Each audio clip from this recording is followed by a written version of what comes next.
So we'd seen the introduction to the reign of Manasseh as a king in Judah. Actually, I was saying Israel, but it's Judah. All we've got left of Israel is this southern kingdom. So if I say Israel, that's what I mean. Um, and so the rest of Second Kings deals with basically uh, the kings of Judah until they're taken into captivity by Babylon. But in chapter 22, we've got a little special thing here that happens. One more reprieve for the nation, one more time of blessing, and that it's associated with a young man named Josiah. In verse 1 it says, Josiah was 8 years old when he became king, and he reigned 31 years in Jerusalem, and his mother's name was Jedidah, the daughter of Adiah of Bozkath. And like I say, don't say those names like I said them, because I have no idea how you pronounce those names. But here we've got Josiah comes in, he's 8 years old. The amazing thing here is Josiah, he's issuing in a time of revival. He finds the lost book, the lost book of the law. He gets people to rebuild the temple, take care of everything. And he's also fulfilling a prophecy that took place that we mentioned back in 1 Kings 13:2, when the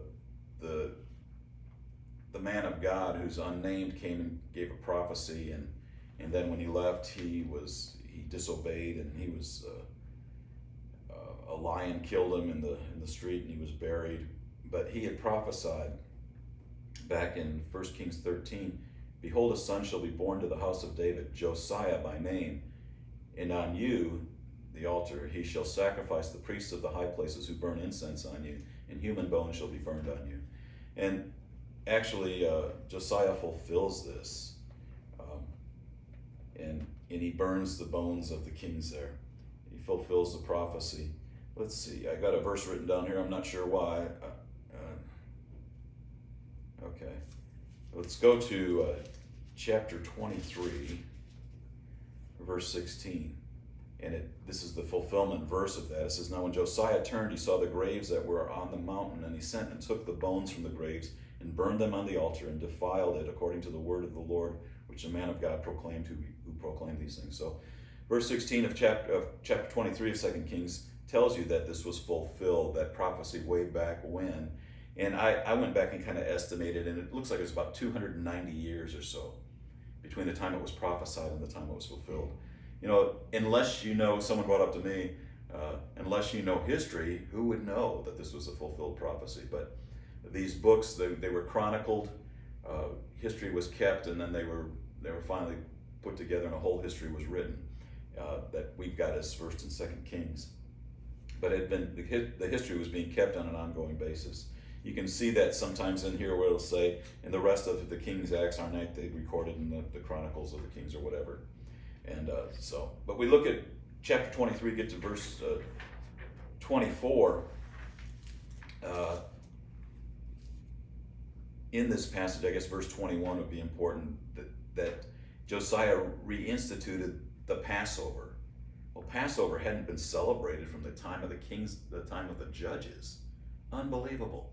One of the most historic things, and it seems like in Israel today, they celebrate the Passover on a regular basis. Now, they don't do it exactly, I don't think, the way they did it here. They've added some things over time which are significant. But here, nothing had happened with Passover since the time of the judges. So Josiah is really bringing back, he wants to honor God, and he's bringing back the Passover. He's trying to do what's right. He must have had some good counselors, because I doubt if he made all these decisions on his own starting at 8 years old. God had probably put some people in his path, but still he was a king. I guess at 8 he still could say whatever he wanted to. That's scary, but that would happen. So in verse 24 it says, moreover, Josiah removed the mediums and the spiritists and the teraphim and the idols and the abominations that were seen in the land of Judah and in Jerusalem, that he might confirm the words of the law which were written in the book of Hilkiah the priest, found in the house of the Lord. And before him there was no king like him, who turned to the Lord with all his heart, with all his soul, and with all his might, according to all the law of Moses, nor did any like him arise after him. So here we've got the same thing said about him in this regard, that he turned with all of his heart and his soul to the Lord, and it's like an amazing thing that Josiah does here in turning to the Lord. And then it goes on and says, verse 26, however, the Lord did not turn from the fierceness of his great wrath with which his anger burned against Judah because of all the provocations with which Manasseh had provoked him. And the Lord said, I will remove Judah also from my sight as I have removed Israel, and I will cast off Jerusalem, this city which I have chosen, and the temple with which I said my name shall be there.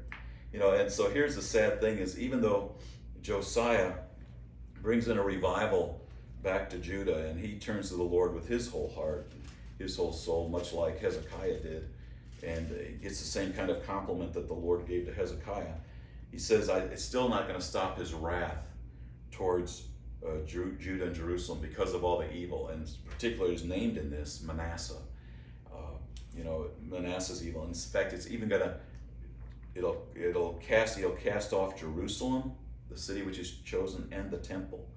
And it's when that happens, of course, what does that look like from the outside? It looks like, well, God has rejected this people, or may look like God isn't big enough to take care of this people. That's what Moses would always say, Lord, if they're destroyed, they'll say, well, he couldn't take them out of the land of Egypt. He couldn't preserve them through the wilderness, whatever. So it would look like that from the outside, but God's not really concerned with his reputation at this point. He's made a promise, he's going to do some things. We'll see what will happen as he will restore. I still conclude that God's glory is raising things from the dead, and so here he lets it go completely dead. The 10 northern tribes have been captured by Assyria. The 2 southern tribes are going to be destroyed by Babylon, and he's going to let it go dead, that he might raise it up again, because his glory is really in taking things that look impossible and raising them back up. So, but we have during the time of Josiah a short time of kind of revival in the land, and this is just before Judah is taken captive, before Judah really falls. So this is the last time we see that the nation honors God as a nation, is during this reign of Josiah. But it's right on the heels of the beginning of the end. If we're looking and comparing the scriptures, it was during this time, during Josiah's reign, it says in Jeremiah in verse 2 of chapter 1, that Jeremiah began prophesying during the reign of Josiah. So it's interesting here, this reign of Josiah, he's tearing down all the altars to Baal, he's destroying all these things, he's getting rid of the spiritists and the mediums, no more reading your horoscope every morning. He's getting rid of all of that stuff to go back to God. And yet what it says here is that Jeremiah starts prophesying during that time, and Jeremiah was prophesying really doom and gloom. But if you look at when he started prophesying, there was a revival going on. But the amazing thing is that it was a revival happening just before the judgments were coming. And so just because you're in one state doesn't mean that God can't warn you for what's up ahead, and he certainly was trying to prepare them at this time. Well, after Josiah died, and he was killed in a battle with the Egyptians, and killed by Pharaoh Necho, king of Egypt, and so he's killed out on the battlefield, and Jehoahaz, who's 23 years old, one of Josiah's sons, becomes king, but only he did evil, it says in verse 32 of chapter 23, evil in the sight of the Lord according to all his fathers had done. And Pharaoh Necho imprisoned him at Riblah and in the land of Hamath. And he had only reigned there, it says in verse 31, in which I skipped, he'd reigned 3 months in Jerusalem. So Josiah dies, 3 months later Jehoahaz is king, but he's imprisoned by Egyptian Pharaoh. Jehoiakim, his brother, one of Josiah's other sons, is made king by Pharaoh and reigns just a short time until what we see happens is Babylon is going to come in and capture Jerusalem and bring it into the southern kingdom.